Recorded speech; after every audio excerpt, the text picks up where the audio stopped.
Okay, so Essay Basics Part 2, we will be talking about the voices of the writer. And basically there are three voices.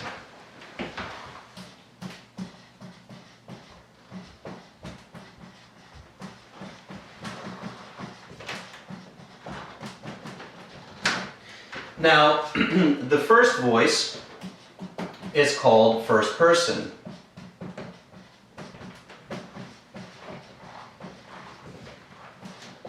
So first person voice is the direct voice of the writer. So is the subjective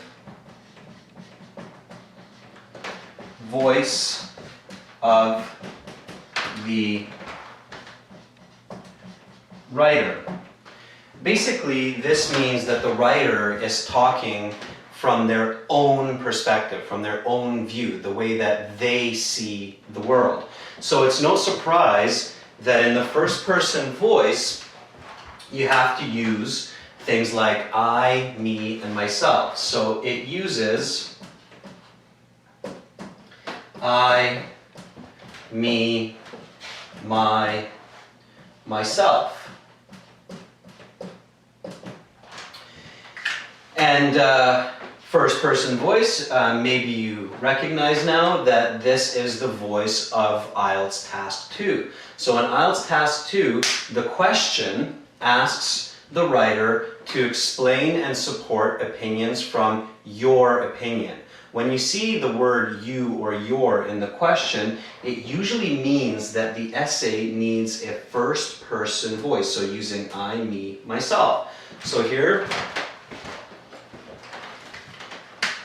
we have the IELTS Task 2. So when you think about part 1 and you think about this, then what's most important is that you remember that IELTS is a persuasive first person essay. Okay? So it's an essay which tries to convince the reader, and it uses the personal voice of the writer, so the first person voice. Therefore, your paragraphs must include I, me, my, myself. And we should see these pronouns and nouns in each of the 4 paragraphs of Task 2.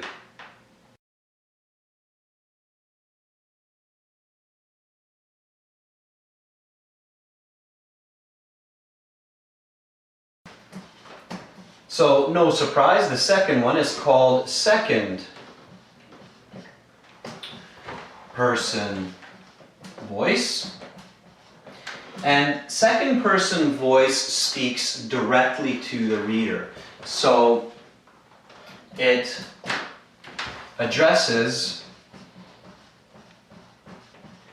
the reader directly. Basically, a way to think about this is with the second person voice, the essay is speaking to the reader. So for this reason, the second person voice uses words like you, yourself, and so on.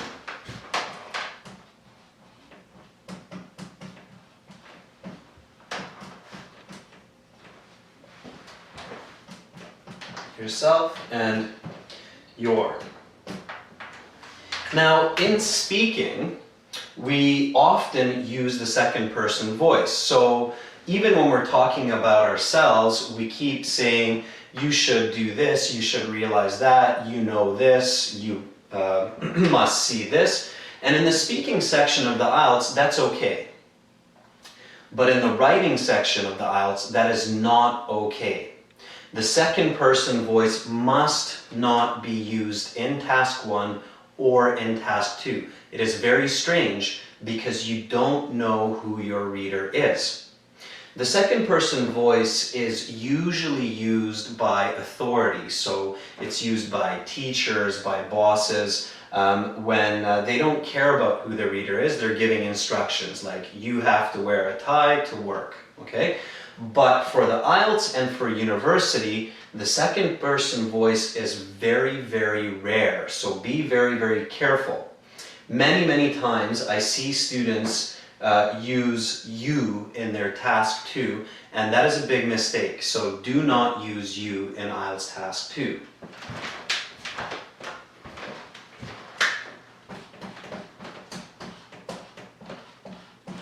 Do not use you in IELTS writing.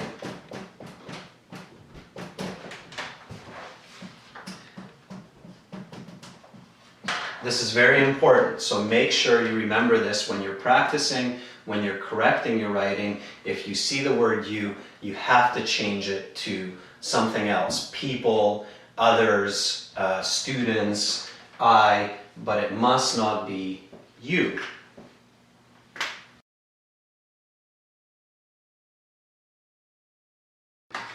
So the third type of voice, I'm sure everybody can guess by now, is called the third person voice. And the third person voice is basically the person that's outside or above. So it's a person who is not in the situation. It's the fair, non-judgmental view or voice of the writer.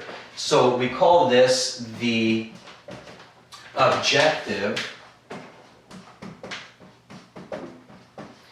indirect voice of the writer. Sometimes teachers call it the general voice of the public. So it's not my view, it's not what you should do, but it's what everybody believes. So for example, you cannot use you cannot use I, you use words like people. People believe that physical education should be mandatory in schools. It's not my opinion, it's not something you should do, but it's something that we generally believe. So the rule with the third person voice is that you never use I or you.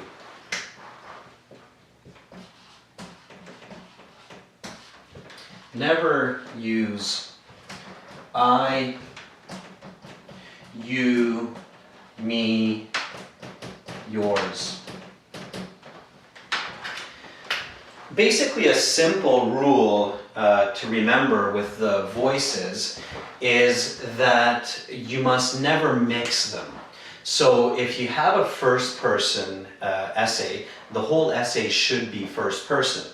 Now, of course, some sentences don't include I, but many sentences should. If you have a second person essay, then it shouldn't include I, it should only have you. If you have a third person voice, then do not use I or you in your paper. So the important rule here is never mix voices.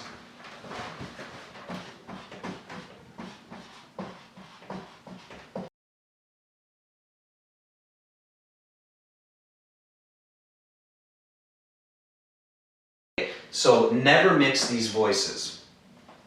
Now, as a final step, remember that in English, in writing, there are basically 12 different styles of writing because you can mix the voices with each type of essay. So let's make a note about that.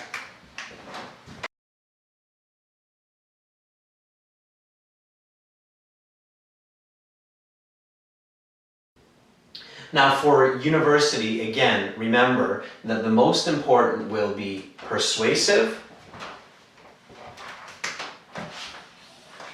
and third person, okay? If you don't know what style and what voice of essay you should be writing in university, the best thing is always ask your professor or your teacher. Just simply go to your professor and say, I'm not sure if you want me to write a persuasive or an expository. Do you want me to simply explain this idea or to argue my opinion? And also, it's a good idea to ask about the voice.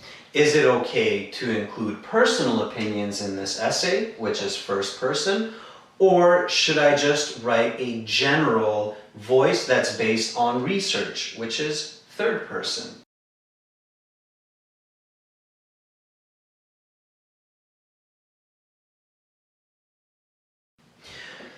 All right, now that we understand the different styles of essays and the different voices, and now that we know that the IELTS is a persuasive first person, we can talk about understanding the question, planning for the question, and then finally the structure with an example of how to write a quick, effective, good response for task 2 that will get you a nice high mark.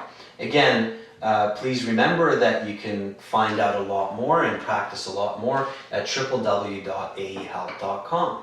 So, next step, understanding the question and planning the essay.